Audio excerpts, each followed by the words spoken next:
Ladies and gentlemen, I have a grave announcement to make. Incredible as it may seem, both the observations of science and the evidence of our eyes lead us to the inescapable assumption that those strange beings who landed in the Jersey farmlands tonight are the vanguard of an invading army from the planet Mars. The battle which took place tonight at Grover's Mill has ended in one of the most startling defeats ever suffered by any army in modern times. 7,000 men armed with rifles and machine guns pitted against a single fighting machine of the invaders from Mars. 120 known survivors. The rest strewn over a battle area from Grover's Mill to Plainsboro, crushed and trampled to death under the metal feet of the monster or burned to cinders by its heat ray. The monster is now in control of the middle section of New Jersey and has effectively cut the state through its center. Communication lines are down from Pennsylvania to the Atlantic Ocean. Railroad tracks are torn and service from New York to Philadelphia discontinued, except routing some of the trains through Allentown and Phoenixville. Highways to the north, south, and west are clogged with frantic human traffic. Police and Army reserves are unable to control the mad flight.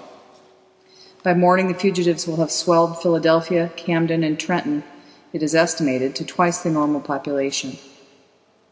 At this time, martial law prevails throughout New Jersey and eastern Pennsylvania.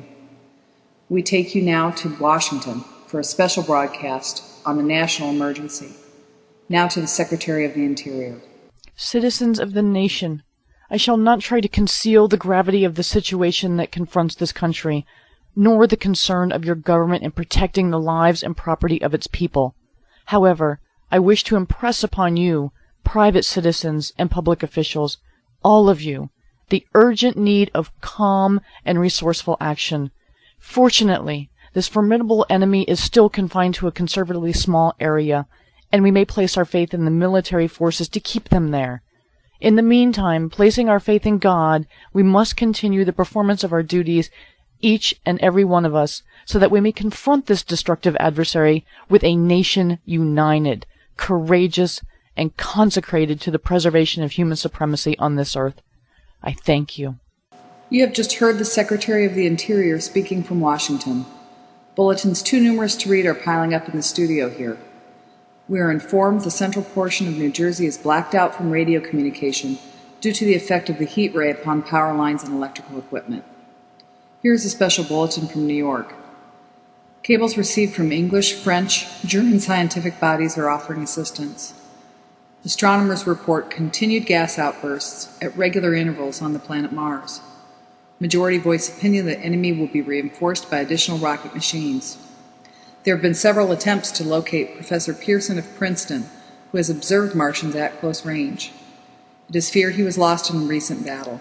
Langham Field, Virginia. Scouting planes report 3 Martian machines visible above treetops, moving north toward Somerville, with population fleeing ahead of them. Heat ray not in use, although advancing at express train speed. Invaders pick their way carefully. They seem to be making a conscious effort to avoid destruction of cities and countryside. However, they stop to uproot power lines, bridges, and railroad tracks.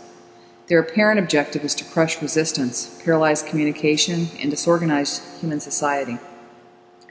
Here is a bulletin from Basking Ridge, New Jersey.